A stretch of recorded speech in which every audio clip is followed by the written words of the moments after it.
Assalamu alaikum friends. Welcome to Kitchen Cooking. நான் தான் உங்க குட்டி செஃப். இன்னைக்கு நம்ம கிச்சன்ல எல்லாத்துக்கும் ரொம்ப பிடிச்ச தித்திப்பான ஆப்பிள் அல்வா தான் பார்க்க போறோம். என்னது ஆப்பிள் அல்வாவா? Yummy yummy. ஓகே இப்போ வீடியோக்குள்ள போலாமா? அல்வா செய்யறதுக்கு நான் இன்னைக்கு 1 கிலோ ஆப்பிள் எடுத்துர்க்கேன். ஃபர்ஸ்ட் இதோட தோலை சீவி எடுத்துக்கலாம். தோல் சீவின ஆப்பிள் எல்லாத்தையுமே ரெண்டா கட் பண்ணிட்டு நம்ம கேரட் எல்லாம் துருவோம் பாத்தீங்களா அந்த மாதிரி துருவி எடுத்துடலாம். பாருங்க இந்த மாதிரி.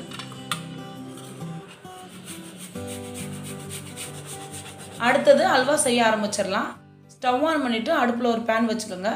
கூடவே கொஞ்சம் நெய், முந்திரி, திராட்சை இது எல்லாமே வச்சிருக்கேன். இப்போ நம்ம 2 டேபிள் ஸ்பூன் நெய்யை வந்து கடாயில சேர்த்துடலாம்.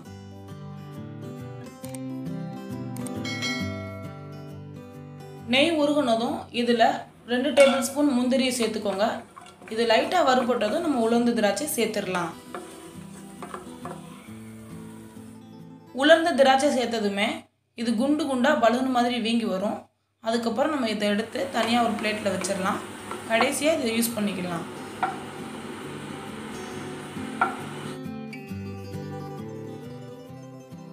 இதே நெய்யில் நம்ம துருவி வச்ச ஆப்பிளை சேர்த்துடலாம். எனக்கு 1 கிலோ வந்து 4 கப் அளவு சரியாக வந்துச்சு.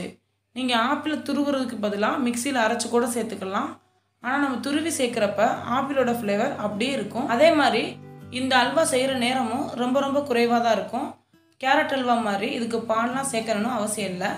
நினச்ச உடனே டக்குன்னு செஞ்சிடலாம். இந்த ஸ்டேஜில் நம்ம சர்க்கரை சேர்த்துடலாம். 4 கப் ஆப்பிளுக்கு வந்து 1 கப் அளவு சர்க்கரை சரியாக இருக்கும். ஏன்னா ஆப்பிள்லேயே கொஞ்சம் இனிப்பு இருக்கும். அதுக்கு மேலே உங்களுக்கு இனிப்பு வேணும்னா நீங்கள் கூட்டவோ குறைக்கவோ செஞ்சுக்கலாம். சர்க்கரை சேர்த்ததுமே ஒரு மாதிரி தண்ணி விட்டது மாதிரி ஆகும். மறுபடியும் கொஞ்சம் நேரத்தில் நல்லா கெட்டியாயிரும். கலந்து விட்டுக்கிட்டே இருங்க. இது மொத்தமாகவே செஞ்சு முடிக்க 20லேருந்து 25 நிமிஷத்துக்குள்ளே தான் ஆகும்.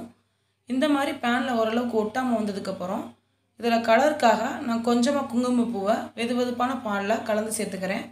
ஒருவேளை உங்களுக்கு குங்குமப்பூ சேர்க்க விருப்பம் இல்லைன்னா நீங்கள் வந்து ஃபுட் கலர் கூட சேர்த்துக்கலாம். கூடவே வாசனைக்காக 3 ஏலக்காவை தட்டி சேர்த்துக்கோங்க. இந்த ஸ்டேஜில் நம்ம வறுத்து வச்ச முந்திரியும் திராட்சையும் இதை இன்னும் வாசனையாக்கிறதுக்காக கடைசியாக கொஞ்சமாக நெய் சேர்த்துட்டு இதை ஒரு வாட்டி நல்லா கலந்துட்டு நம்ம ஸ்டவ் ஆஃப் பண்ணிட்டா சுவையான ஆப்பிள் அல்வா தயார்.